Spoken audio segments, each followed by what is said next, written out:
रामानुजाय नमः। श्रीशैलेशदयापात्रं देवभक्त्यादिगुणाणव यतीन्द्रपवनं वन्दे धम्मेधमातरं मुनिम्। अस्मद्गुरुभ्यो नमः। अस्मत्परम गुरुभ्यो नमः। अस्मत्सर्वगुरुभ्यो नमः। श्रीमते रामानुजाय नमः। लक्ष्मीनाथसमारम्भं नाथयामनमध्यमाम् अस्मदाचार्यपर्यन्तां वन्दे गुरुपरम्पराम्। श्रीमद् जगद्गुरु रामानुजाचार्य प्रणीतः वेदांत सार का 1-3-32वां सूत्र पूरा करके अब हम लोग 1-3-33वां सूत्र में प्रवेश कर रहे हैं। अथ अपशूद्राधिकरणम।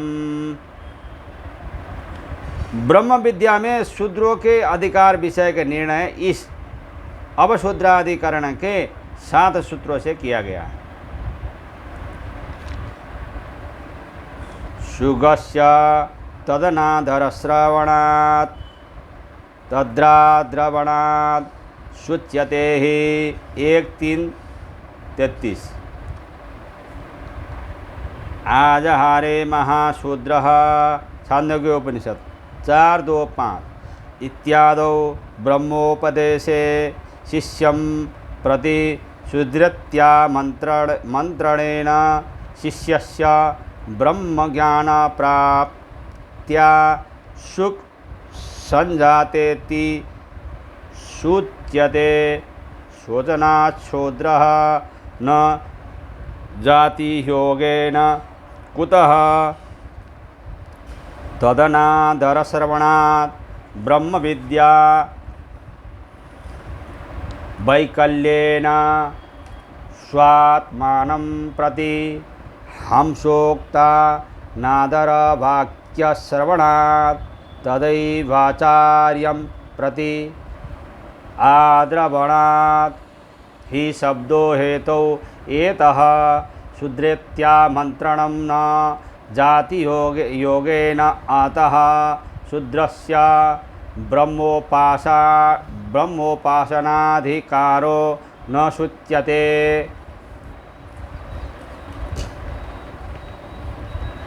अर्थात अस्य राजा जानश्रुति को सुख ब्रह्म विद्या की अप्राप्ति के कारण शोक हो गया था, अतः उन्हें शूद्र कहा गया, क्योंकि तदनादर श्रवणात् अंश के द्वारा ब्रह्म विद्या से विहीन होने के कारण उनको शूद्र कहा था।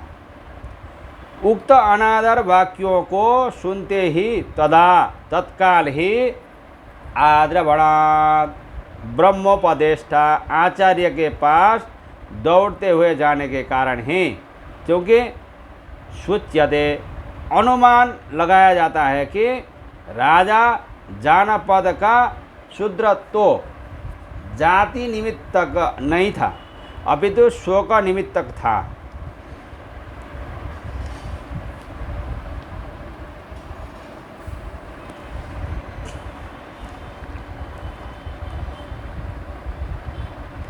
छांदोग्य उपनिषद में श्रुति है,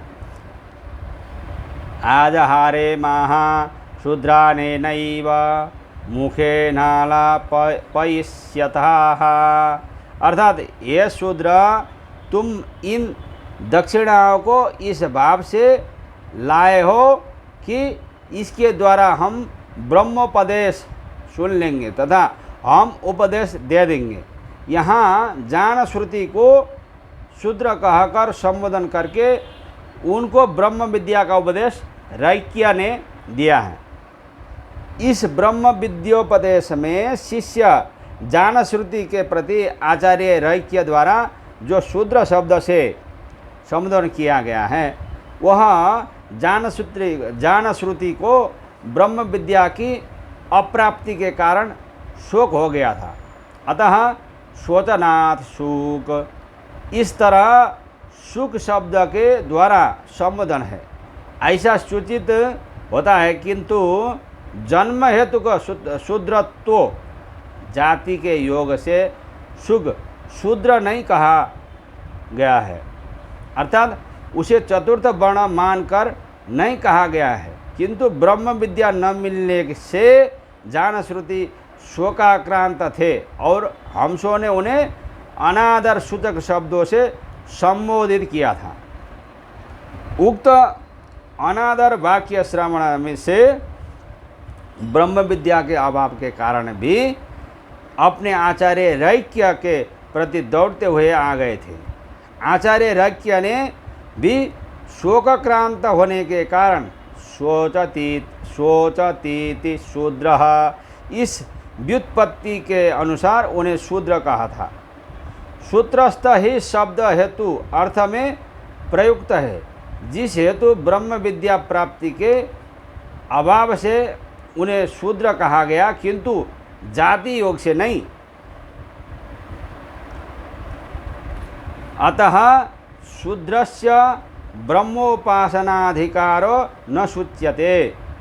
यद्यपि उपासन केवल मनोव्यापार रूप ही है, तथापि वेदाध्ययन में अनधिकृत शूद्र में उपासना के लिए अपेक्षित ज्ञान नहीं है, अतएव उसको उपासना में सामर्थ्य नहीं है। जिस प्रकार कर्म विधान उसी ज्ञान को ही उपाय रूप में अपनाता है जो त्रैवाणिकों के लिए विहित अध्ययन के द्वारा प्राप्त वेद से उत्पन्न हुआ है, उसी प्रकार उपासना विधान भी उसी ज्ञान को ही उपाय रूप में अपनाता है जो त्रैवाणिकों के लिए विहित अध्ययन के द्वारा प्राप्त वेद से उत्पन्न हुआ है।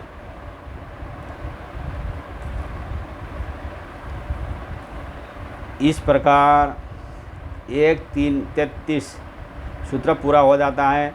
अब 1-3-34 सूत्र में प्रवेश कर रहे हैं। क्षेत्रीयत्व गतेश्च 1-3-34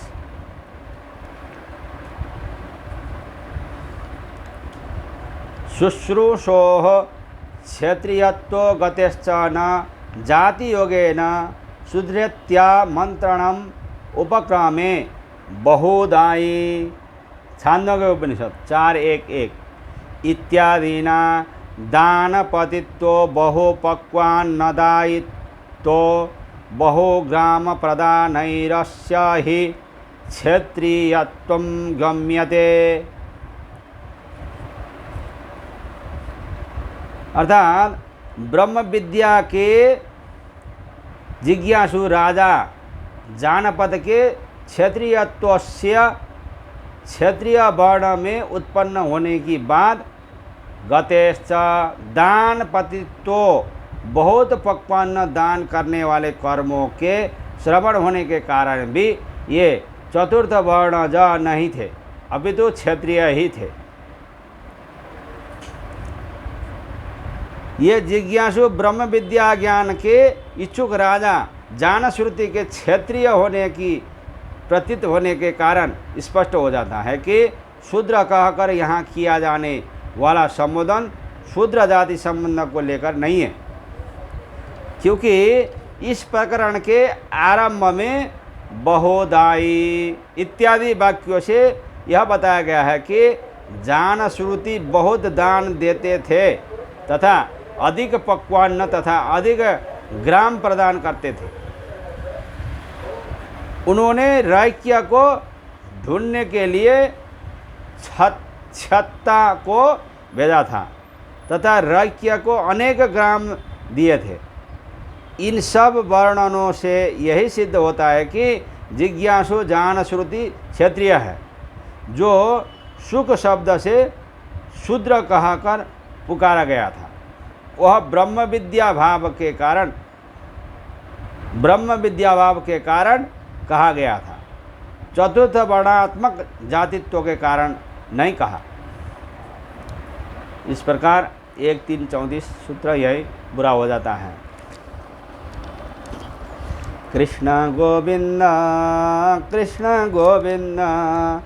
श्रीमन्नारायण कृष्ण गोविंद कृष्ण गोविंद कृष्ण गोविंद रंगनारायण कृष्ण गोविंद कृष्ण गोविंद कृष्ण गोविंद वेंकट नारायण कृष्ण गोविंद कृष्ण गोविंद कृष्ण गोविंद मुक्ति नारायण कृष्ण गोविंद। जय श्रीमन्नारायण।